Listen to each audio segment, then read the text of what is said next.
From a deep-sea sponge that barely looks alive to the soaring eagle, the animal kingdom represents the pinnacle of mobility. With over 1 million known species and millions more insects likely waiting to be found, how do we even begin to understand this diversity? We start with the blueprint. Despite their differences, all animals are multicellular. They eat other organisms to survive, and their cells lack rigid walls. Biologists categorize them by looking at their fundamental body plans.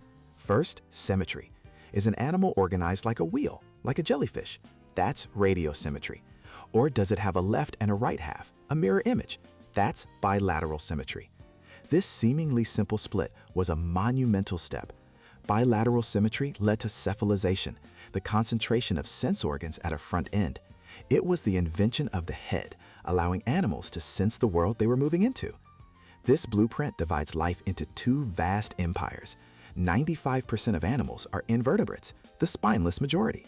The most successful among them are the arthropods, insects, spiders, and crabs, all protected by a tough exoskeleton.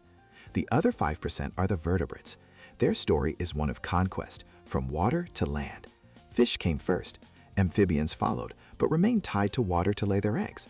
The revolutionary breakthrough was the amniotic egg, a private, waterproof cradle that allowed reptiles to reproduce entirely on dry land.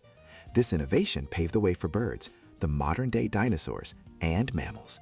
Birds and mammals developed another superpower, endothermy.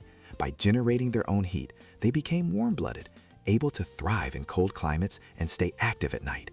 This 600 million year story of evolution, kicked off by the Cambrian explosion, created the dynamic world we see today. It's a legacy of movement and adaptation, a vibrant tapestry now facing its greatest test.